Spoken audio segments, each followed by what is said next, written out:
So good morning, Lifepoint. I hope you're all doing well this morning. So this morning we're going to continue our adventure of faith as we take a deep dive into the book of Exodus. This is our second week in the book of Exodus. And chapter 1 was mostly kind of setting the stage for the beginning of our story here. And in this chapter, we're going to continue to kind of paint that picture and start to see the early life of a really predominant figure named Moses. And we're going to see God moving with purpose in this chapter. And I mean, already just in the first chapter, we've seen God just continuing to move and continuing to really intervene in history here.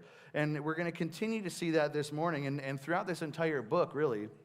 So the first chapter went over details of kind of this tyrannical leader under the rule of Pharaoh. And we don't really know the specific name of this Pharaoh, by the way. The Bible doesn't tell us the name of this Pharaoh in the earlier chapters of Exodus here. It just says the new king. That's who it's referred to as, the new king who did not know Joseph. Now, historical and archaeological evidence doesn't tell us exactly who this Pharaoh is either. And different people have different ideas. They try to pinpoint it. But the important part is what was going on here. See, the Pharaoh was trying to control the booming, miraculous population of the Hebrews, the Israelites. And first he oppressed them through forced labor. He appointed taskmasters over them, and he forced them to build big cities and work really hard. And when that didn't work, the Egyptians made the Israelites kind of work as slaves, and it said that the Pharaoh made their lives bitter, forcing them to work even harder and even harsher conditions. And when that didn't work, the Pharaoh commanded that the Hebrew midwives, the people that were involved in helping in childbirth, had to kill all the male babies at birth, which is horrible. You can see how his kind of having this moral decline, trying to control the Hebrews here. But after the midwives did not obey his command, Pharaoh just said, okay, that's it. I'm going to tell everybody to throw every newborn Hebrew boy into the Nile River. So if the midwives aren't going to do it, I'm going to make everybody do it. You're all going to start killing male babies.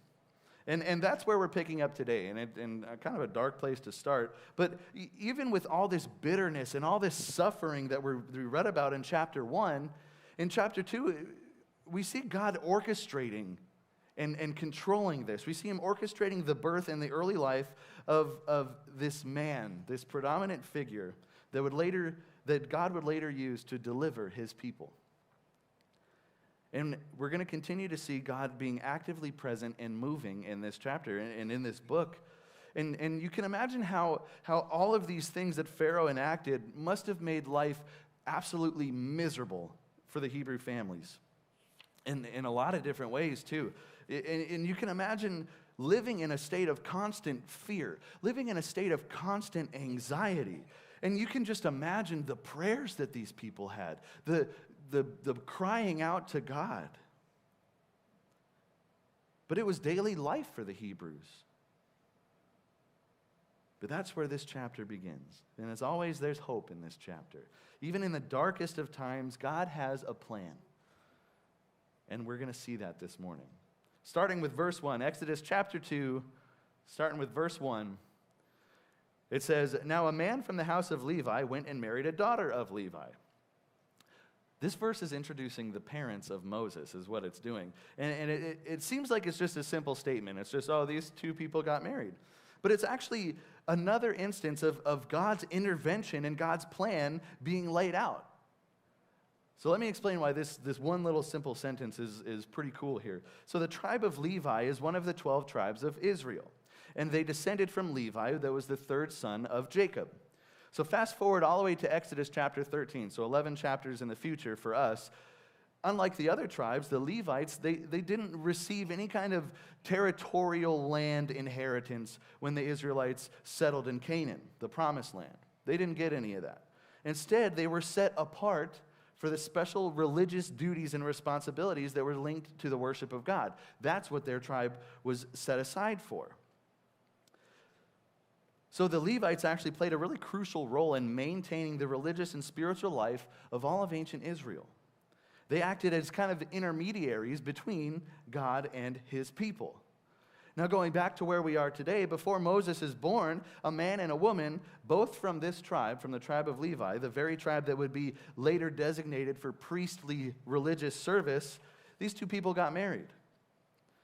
And you can't ignore how much you see God really working already here. These two people are Moses' parents. And notice it doesn't say their names here. We aren't actually told their names until chapter 6. And his parents are Amram and Jochebed. And it's assumed that we weren't given their names here because this is more about the baby than it is about them at this point. That's what the important part is, although we haven't gotten to the birth of the baby yet. It's just talking about their marriage. But it's important where they're from. That's important. And it specifies both the mom and the dad are from the tribe of Levi. Their lineage is important. So they get married, and as we see shortly, they're going to have a baby. So not only do you see God's hand in the lineage of the parents, there's relevance there, but you see God moving in the entire situation. Because even from under oppression, life continues. And God's chosen lineage lives on. The act of marriage itself is kind of this affirmation of life and the continuation of God's people. Building families that are rooted in shared faith, even when the surrounding culture might have been really hostile and a miserable existence, arguably. So you can see how this seemingly ordinary marriage can actually become a tool that God can use and carry out his plan. Think of Christian families today who intentionally raise their children in faith and how that passes down this kind of spiritual inheritance that can impact their kids and their kids' kids.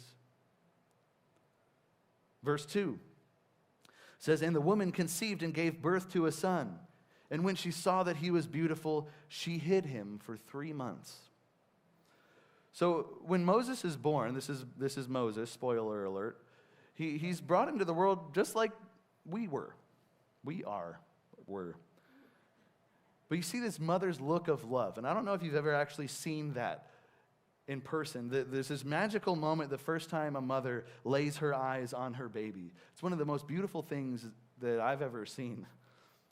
Except in this case, that magical moment was also a kind of act of defiance against Pharaoh. Just Moses being born, in fact, was an act of defiance. He wasn't supposed to be born, according to the Pharaoh. So this verse says that she saw that he was beautiful. And the word there used, it implies that he wasn't just a beautiful baby boy, like, whoa, he's really handsome. That's not really what this is talking about. It implies that there was some sort of divine favor about this baby. There was something special about this baby. The word there for beautiful, it means pleasant or agreeable or good. And in fact, it's the same word that's used in Genesis chapter 1 to describe God's creation. He saw that it is good. It's the same word. So it's assumed that that word being used here might kind of subtly suggest some sort of divine favor about this baby boy. Regardless, his mother giving birth to him was an act of defiance. And it led to another act of defiance. His parents, their love and their faith led to these courageous acts in the face of injustice. She had courage enough to not only have him, but to hide him for 3 months. And you can imagine that probably wasn't an easy thing to do. And maybe there was some sort of like mother's intuition, that motherliness, maybe sensing something's different about this baby. And so she chose to risk her life by hiding him for a period of 3 months. And you can see how a parent's love, when that love is linked with faith, you can see how it can become really powerful and fight against things like injustice. During World War II, there was this Christian couple in this Nazi-occupied territory, and they felt like their faith led them to hide a Jewish child. Just like Moses' mother hid Moses. And they knew that they were defying an evil order, and they knew that they were risking their own lives in doing this. And this couple kept this child hidden in their attic for over 2 years. And you can imagine how hard that would have been, just facing constant fear of being found out. And that child became a focal point of their prayers. And it became a testament to their belief and their faith and the importance of faith in their lives. But also it shows obedience to a higher power, a higher law than whatever some oppressive government puts forth. Their love and their courage, just like Moses' mother, led them to be brave and act brave and have courage in the face of extreme danger. And the cool part about it is that story is not unique. Many Christian individuals and families, motivated by faith and by good conscience, risk their lives to hide and protect Jewish people from persecution and death, all throughout World War II. But you can see how that story kind of puts this into perspective of what Moses' mother had to go through for 3 months. A parent's love and faith can lead to courageous acts in the face of injustice. And all the more since this is Moses' actual mother. And once again, we've already seen many times in this book, we're only 2 verses into the 2nd chapter, and we've already seen God's plan unfold in dark times and in dark places. And we're going to continue to see it. Let's keep going. Verse 3 says, when she could no longer hide him, she got him a papyrus basket and covered it with tar and pitch. Then she put the child in it and set it among the reeds by the bank of the Nile. So once the situation kind of got out of her control, Moses' mother decided, I got to take action. I got to do something. But she didn't give up. That's not what she was doing here. She wasn't just like, well, I can't take care of this baby anymore. I'm going to put it in a basket and just push it down the river. That's not what she did. Instead, she acted with a kind of desperate faith. When the risk of discovery became too dangerous for her, this mother made a courageous and heartbreaking choice. She got a papyrus basket and she made it waterproof with tar and pitch. Now, papyrus is a plant. It's kind of like tall reeds. And what they would do is cut them down the length and flatten them out and put them together. And it would be kind of a flexible material that you could write on. And she used that to form a basket. And the word there for basket, interestingly, it's the same word used to describe Noah's Ark. Kind of relevant there. It's interesting how both Noah's Ark and Moses' basket led to an escape and the preservation for God's purpose. It's amazing. But it's also important to recognize that this was an act of faith. It wasn't her giving up and abandoning her child. Moses' mom was entrusting her child to God. When human efforts essentially reached their limit, faith came in. And what's amazing is that this river was meant to be the means by which the baby boys were supposed to be killed in the first place. They were supposed to kill baby boys in the Nile River. But God can use that very means for preservation. God can and will use anything for good. So let's see what happens next here. It says, and his sister stood at a distance to find out what would happen to him. So Moses' sister, Miriam, she watched from a distance to kind of see what was going to happen, what was going to go on with Moses.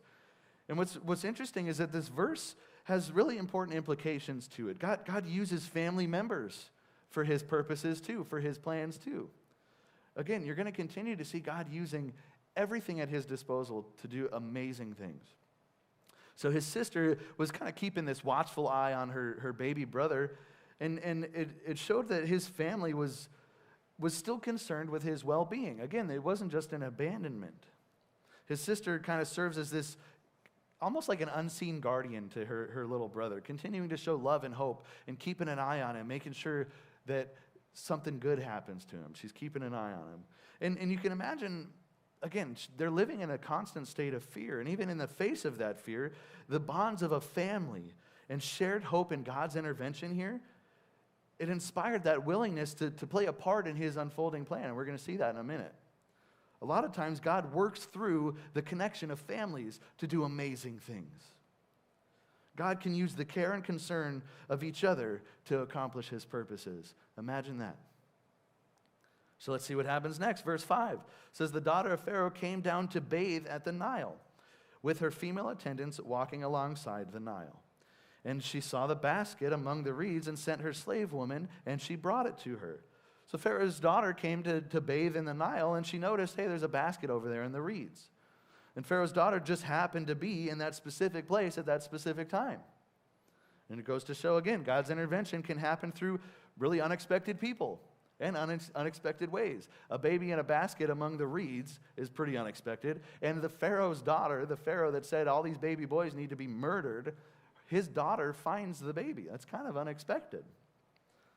What seems to be like something normal or something abnormal, it can still be part of God's larger divine plan.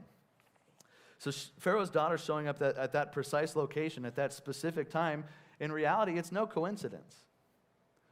This is divine timing is what this is. Think about this. She's a member of the very household that decreed the infanticide in the first place. She's a member of the royal family that said, we got to kill all these baby boys. That's no coincidence that she found him. And then the act of bathing in the Nile. The Nile was a river that's associated with Egyptian deities. And remember, the Egyptian royalty they thought to be deities. And that same river, ironically, becomes the place of rescue for a Hebrew child. None of this should have happened, but it did. Sometimes an unexpected meeting or a seemingly like random, bizarre event can lead to something really spectacular and significant. I read a story about this single mother, and her name was Sarah, and she lost her job. She was facing eviction, and she was kind of desperate, and she prayed a lot about it, as you would. But it seemed like every door would close. But one afternoon, feeling absolutely hopeless, she went to this local community center, and she was just looking for any kind of help. She was desperate at this point. And at this community center, she ran into a former colleague of hers. She hadn't even seen her in years. And this colleague that she ran into was actually running a small business now. And she happened to be looking for someone with Sarah's exact skills. And she offered her a job on the spot. In a way, it's really similar to Pharaoh's daughter finding Moses, because help came from an unexpected source. God's intervention can come through unexpected people and unexpected circumstances. And even though they're totally different in many ways, these stories and this story and Moses' daughter, it still highlights that God can use any situation for good. In our lives, when we feel most vulnerable and we feel like what we're doing just isn't working out right, God can still orchestrate encounters with people and create opportunities that we might not even expect. Which is why it's so important to understand that faith, it sometimes means being open to God working in ways that we might not expect. Things that we might not even be comfortable with. God pulls us out of our comfort zones all the time. And that's why it's so important that faith means that we need to trust that His provision can come from just about anywhere. When we let go and we give things to God, we need to trust God to take control and let go. It might not go the way you think it's going to go, but God's going to use it for good. Let's keep going. Verse 6 says, when she opened the basket, she saw the child, and behold, the boy was crying. And she had pity on him and said, this is one of the Hebrews' children. It's interesting that even with her father's decree, her dad's the one that put it out there to say, kill all these babies. His own daughter showed compassion for this Hebrew baby, knowing that Moses was a Hebrew. God's grace can touch even those that are in ungodly positions. You think not believing means God can't touch them? God can work through anything. And compassion can transcend political boundaries. The sight of this crying baby stirred some compassion in the Pharaoh's daughter, which is pretty remarkable given the circumstances. Again, they're living in a pretty brutal time. To actively murder babies as they're being born is pretty brutal. And yet, you still see that compassion there. In the New American Standard, that's the translation I use, it says she took pity on him. The word there for pity, it means compassion. It means to commiserate. It means to spare. In other words, her heart went out to him, this baby. And it shows that it's possible for God to soften the heart of anyone. And you can see God moving in this woman. And again, life in Egypt was pretty ruthless at this point in history. And she was part of the government that was spearheading that ruthlessness. She was part of it. And yet, despite that, she chose to extend kindness and empathy to this little baby boy.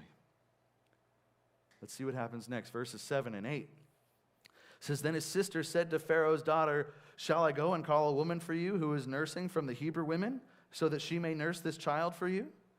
And the Pharaoh's daughter said to her, go ahead. So the little girl went and called the child's mother. Very clever. Moses' sister was really clever here. Her quick thinking and her courage played a really vital role in reuniting Moses with his mother. And again, this was potentially a really dangerous situation. Arguably, what Pharaoh's daughter should have done, according to the Pharaoh, is she should have saw the Hebrew baby boy, and she should have just drowned it right there on the spot. That's what she should have done. But she didn't. She took compassion on that baby. She had pity for him, and now she's seeking care for him. Moses' sister came up with this really clever and practical suggestion. And in that, she kind of led Pharaoh's daughter to reunite Moses with his mother. It was kind of like a leading question almost. Even seemingly small acts of courage and creativity, like Moses' sister here, guided by a desire for good, can become instruments in God's hands. Again, you see God using anything at his disposal for good. And again, we can see God using these kind of crazy situations for good. And God can use the faithful for good. Here's the thing, though. We may not always see every part of God's grand design, but even in the small things, those can be part of God's bigger plan. And that's the beauty of really trusting God and having faith, is you don't need to know every detail. You just got to trust that God's moving in a good direction. Moses' sister, by suggesting a Hebrew nurse, she paved the way for Moses' actual mother to continue to care for him. That's amazing. And keep in mind, too, Miriam, his sister, was still a kid herself. We know that Miriam was older than Moses, and she was older than Moses' older brother, Aaron. And right now, Moses was only 3 months old, and Aaron was 3 years older than Moses. So Miriam couldn't have been too much older than them.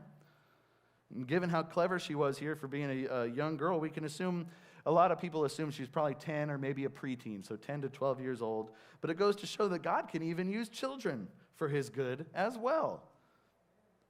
And any of you as parents know that for a fact. You see God working in those kids every day.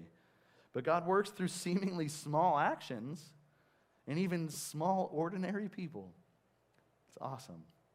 Verse 9, then Pharaoh's daughter said to her, take this child away and nurse him for me, and I will give you your wages. So the woman took the child and nursed him. Another interesting development here. So Pharaoh's daughter not only hired Moses' mom to nurse him, so not only does Moses get to be taken care of by his actual mom, she's being paid for it too. Talk about God using some unexpected things. Once again, he was supposed to get murdered. But instead, now she's paying his mom to be his mom. God provided for Moses and his mother through the very system that sought to destroy him. He used the enemy's resources for his people's benefit. Again, you see God moving. God can use anything for his benefit and the benefit of his people. Think about how many times in your life where God used something for good, even something potentially bad for good. It can be anything. And I know you guys are going through your Rolodex of life experiences right now, but maybe you overcome some sort of illness. Maybe you had a serious illness and you beat cancer. Maybe that's what it is. Or maybe now you can comfort those that are experiencing illness and those types of things, or going through cancer for the first time. You can encourage them. Maybe you've even had something like a miscarriage, and now your friend's going to have one. Your testimony becomes powerful. Maybe you lost your job, but now you have the opportunity to try new things or change careers.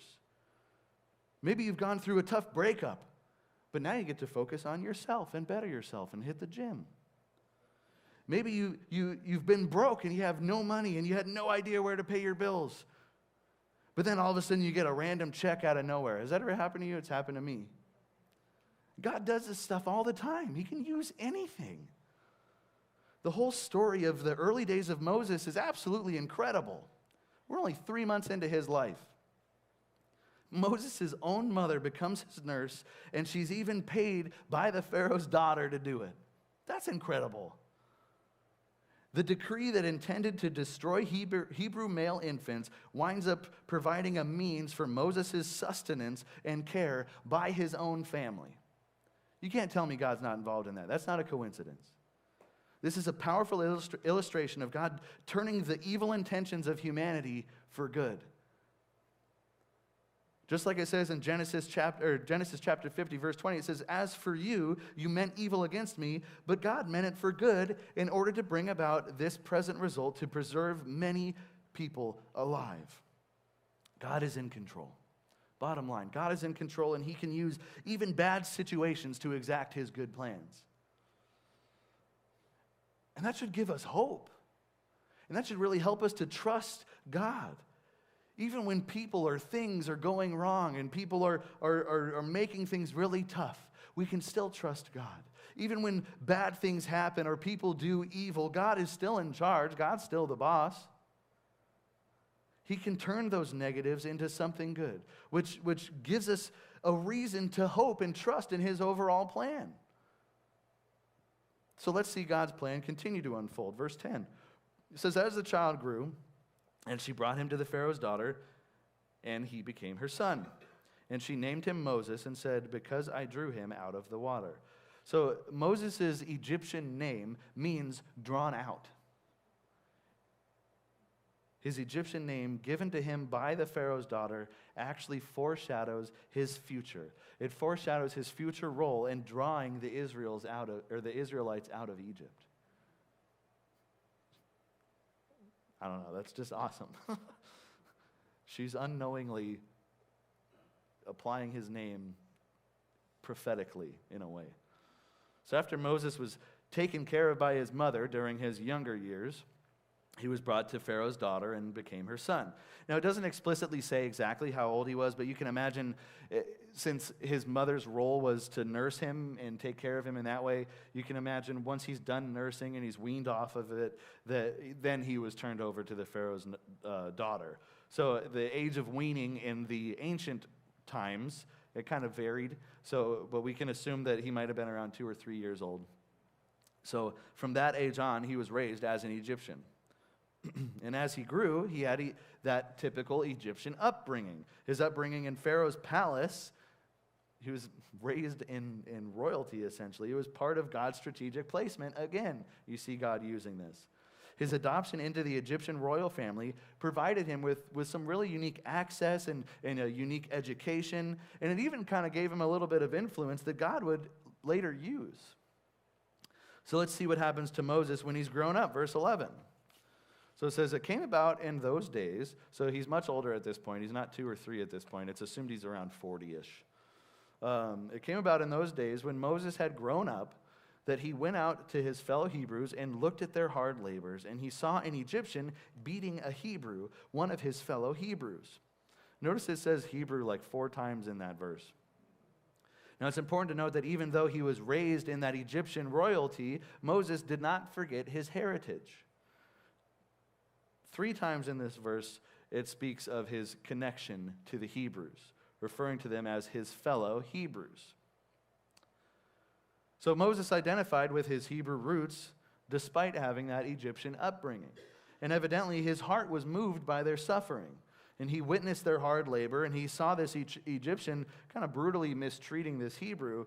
And there seems to be some sort of this like growing awareness and empathy for his fellow Israelites. He grew up in this really oppressive environment, and it was part of his daily life. It was normal for him, but it seems that there's something about it that's starting to get under his skin. It's starting to become more bothersome for him. Seeing an Egyptian mistreating this Hebrew, it stirred something up within him. And it seems to be stirring up compassion for God's people. And he recognizes the injustice of their suffering. So he decides to take action. Look at verse 12. It says, "So he looked this way and that, and when he saw that there was no one around, he struck and killed the Egyptian and hid his body in the sand." So Moses took matters into his own hands. The problem was he was really impulsive here. This wasn't a good idea to do. He killed the Egyptian and hid his body in the sand.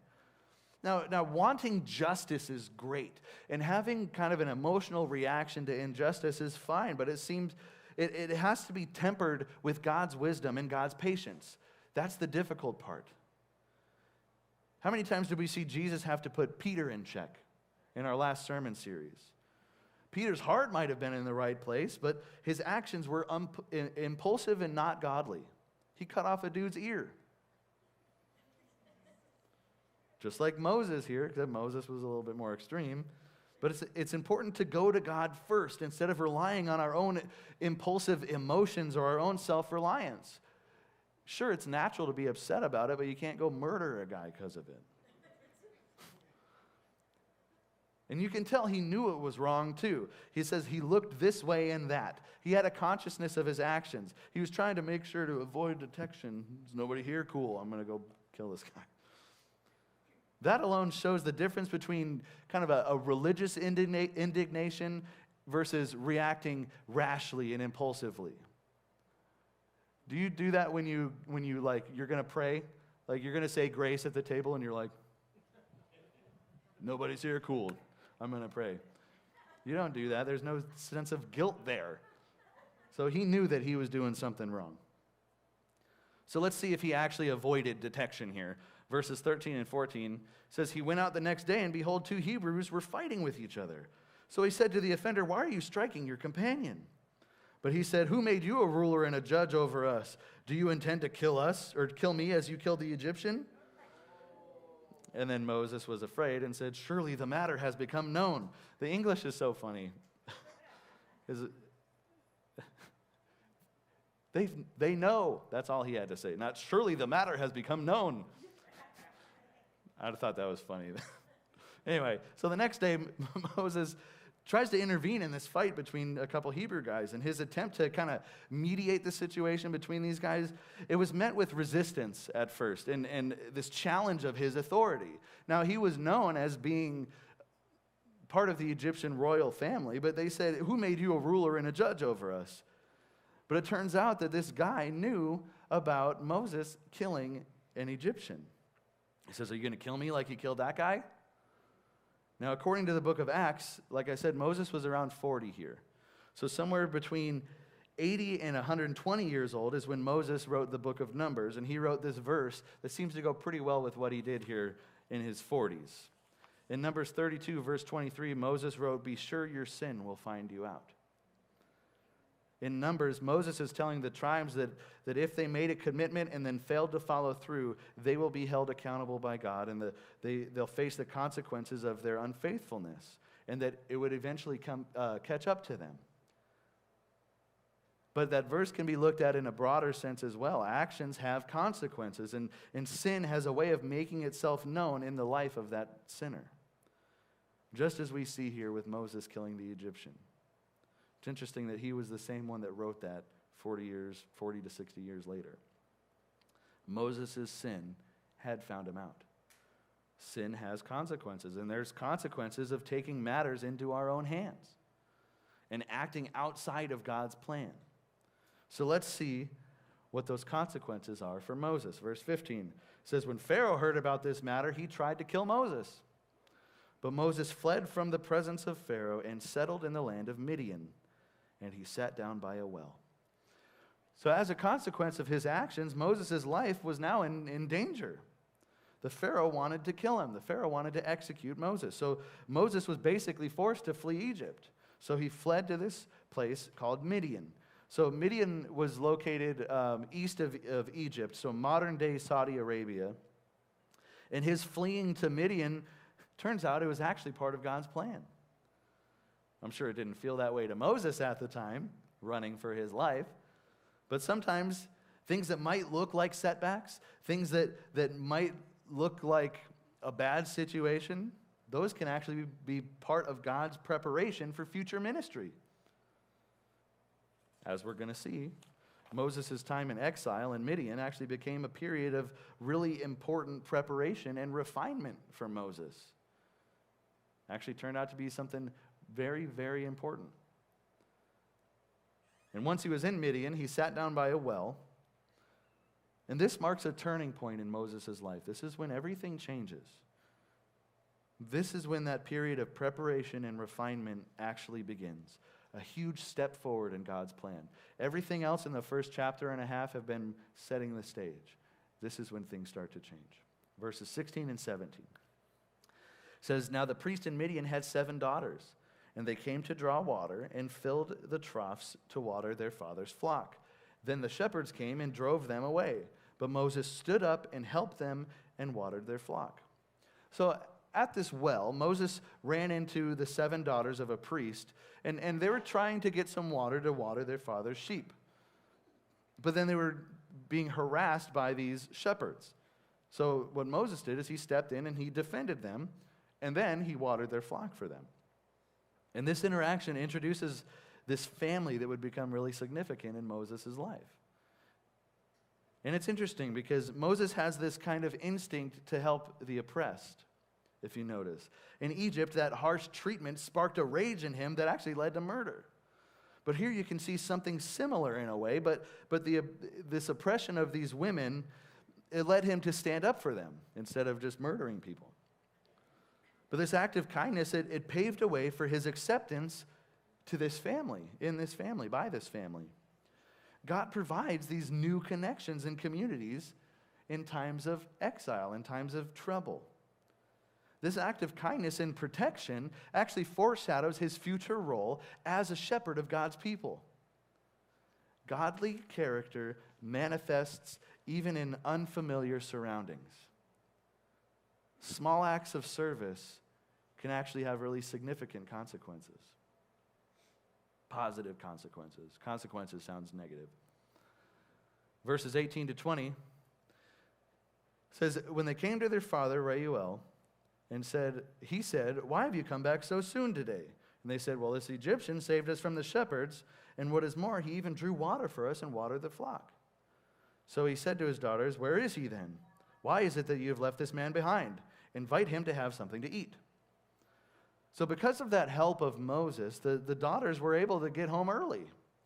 So early, in fact, that their dad said, hey, why are you guys home so early?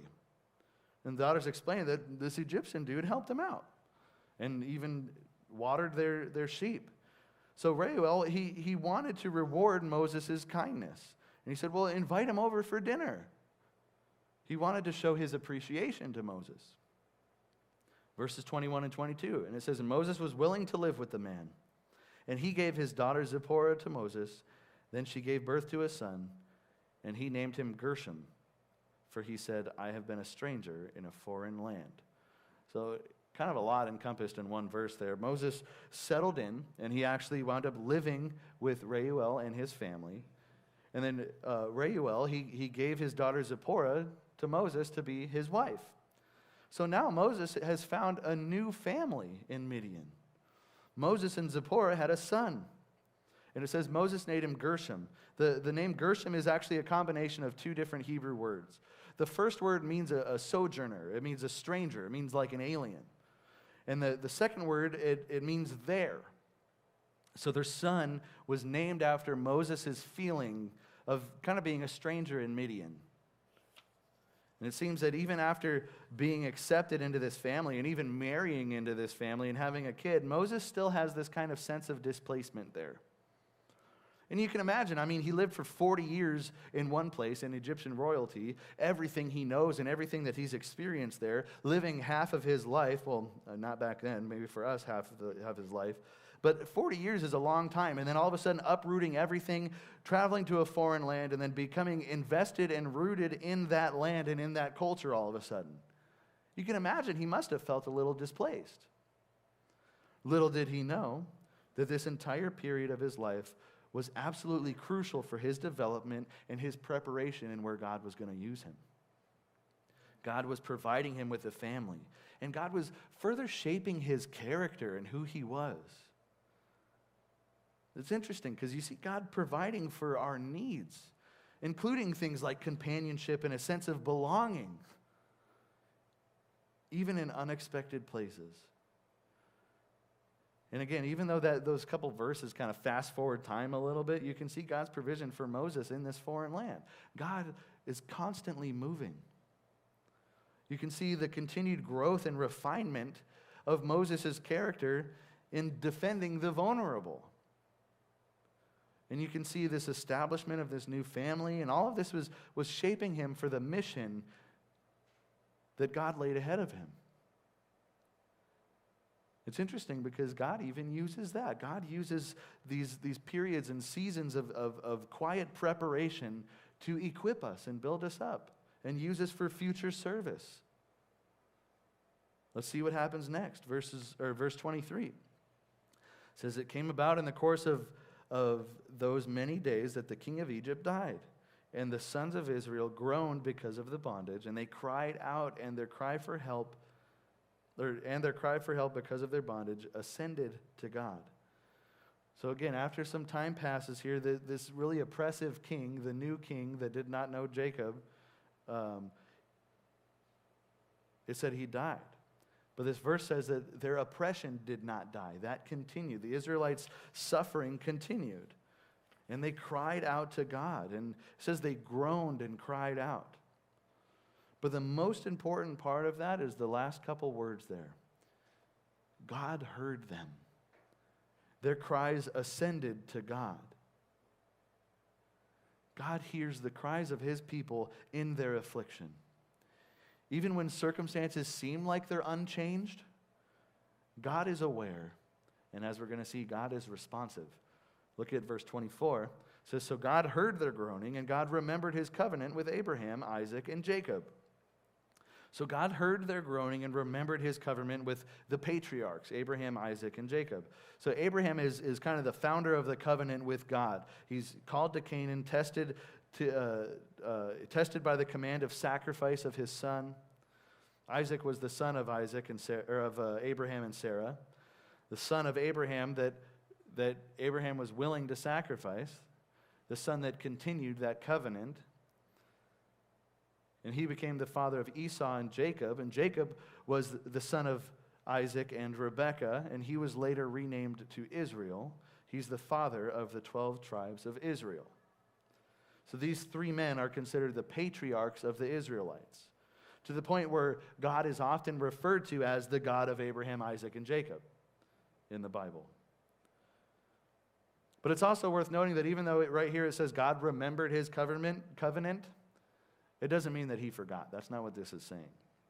It's not saying that he forgot about it. God never forgets. This is more saying that God was acting upon his promises. The act of remembering in the Old Testament is not just recalling something, oh yeah, but it's actually acting upon it is what remembering is in the Old Testament. It was an act of faithfulness to his promises that were made to the forefathers of these oppressed people. God's actions are rooted in his promises. They're rooted in his steadfast love, and they're rooted in his faithfulness to his word that he gave to the patriarchs. God's remembrance of his covenant, again, sets the stage for his intervention. All of this suffering that they had to endure, it was not in vain, and God was about to intervene based on his faithfulness and based on his promises. But we're not going to get into that yet.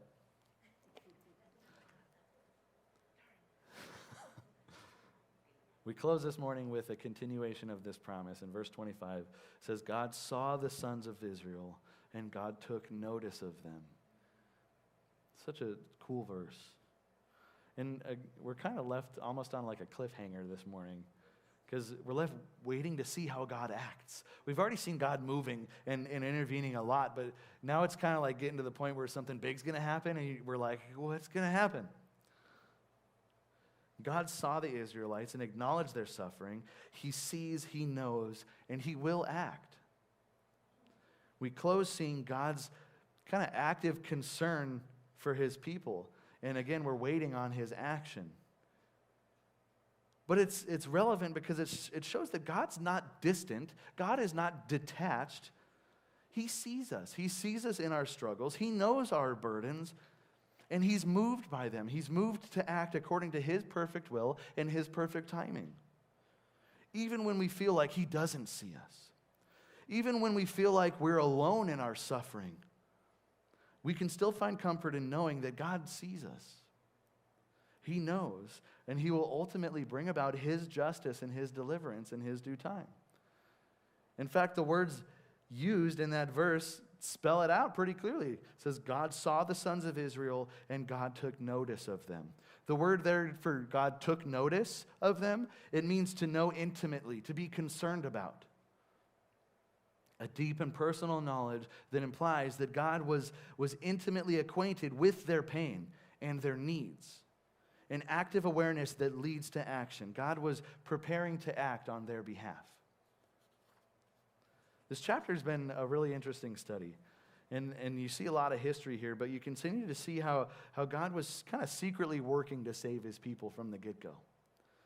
We saw a mother's faith to protect her baby. We saw a sister's courage to watch over him. We even saw a princess's kindness in rescuing him. We saw his provision throughout his upbringing, all the way through to his self-inflicted exile, all the way to a new family. And through these events, we see God arranging things. We see God in control. This chapter has really shown us that God sometimes starts his work in simple ways. God might use surprising people. And God always listens to those who trust him. God remarkably took care of things when things looked bad. When Pharaoh's orders seemed to end all hope for the future of Israel, God was still making things happen. And even us today, we still face hard times and tough circumstances. And again, maybe you got money problems, maybe you're in a tough relationship, or maybe you're having health issues. This chapter reminds us is that even when we feel like we're drowning, God is working. Even when we can't see it. We're going to face tough situations where we need courage. And that's why it's so important to stand up for what's right. Living out faithfully and making hard choices that honor God. Just this one chapter, it should be really inspiring for us because it shows us that we should act with faith even when we're scared. We should trust that God's plans will win. And this chapter ends with the truth that God heard his people and remembered his promise. When we're in a bad situation, when we're in trouble, and when we cry out to God, we can be sure and trust that God hears us. He's not far away, he's not uncaring, and he's not a big guy with a magnifying glass burning our feelers off and we're just little ants. He knows our suffering, and he acts on his promises. And sure, sometimes God might put us into really unique situations. But God gives us skills and experiences that he can and will later use. Even things like your job now, your family, your talents, whatever it may be, God can use all of it for his glory. So in closing this morning, let's try to keep an eye out for God's care in our lives. Because if we really stop to think about it, we can see God moving constantly everywhere. Let's try to act with faith, even when things look bad, even when things are scary or uncomfortable. Let's learn to be a little bit more patient and wait for God's timing, not our own. And understand that God's timing doesn't always look like our own. Let's trust that he hears our prayers and that he's actively listening and that he knows our situation. And I pray we can remember that God can and will use us wherever we are for his purposes. So maybe today you might feel overwhelmed. Maybe things might feel a little unfair in your life or uncertain. Maybe things might be a little difficult. Maybe you have fears and anxieties. But I want to remind you that just like God had a plan for Moses, he has a plan for you. Trust God and trust in his care. Cry out to him when you need help and know that he hears you and he remembers his promises. And may the grace of the Lord Jesus Christ be with your spirit. Let's pray. Heavenly Father, God, I want to thank you for, God, just being so present in this book of Exodus, God. We get to see you moving. We get to see you shaping history, quite literally, God. It's amazing to know that's the God that we still worship today, that you still intervene on our behalf constantly, that you're still moving, that you're still very much the God of miracles. You have not changed, and yet you change everything. So God, we worship you and we praise you for that, God. You're so amazing. You could even take something like sin that creates a spiritual disconnection between us and you can get rid of it. God, you're amazing. I want to thank you for the gift of your Son that leads us to redemption, that sacrificed himself as the perfect, pure lamb on our behalf. Because we could never save ourselves. No amount of good deeds can buy us an admission ticket to heaven. It's only through your blood. It's only through your sacrifice. It's only through the gift of Jesus. And God, it's so awesome to be able to study these early stages of your plan, because we get to see your plan unfolding from the birth of this boy and his provisions, God, to him becoming part of this family, God, to eventually leading the Israelites out of exile, to eventually leading to the Israelites establishing a new home, to leading to you coming and living your life here and teaching us till you're laying your life down for us and leading to our salvation. It's all part of the same plan. God, you're absolutely amazing. So I pray, God, as we continue to study this book, God, continue to talk to us, continue to push us, continue to stretch us, continue to convict us, continue to pull us out of our comfort zone, God, because we're here to serve you. And we want to be used by you for your glory, God. You're the orchestrator, God. You're the composer of the symphony. We're just an instrument, God. But we still need your help to polish us and pull our strings in tune and make sure we're ready for that symphony. So God, continue to build us up and strengthen us. Use us. We are here for you. And God, in everything we do, we love you and we trust you. It's in your Son's name we pray.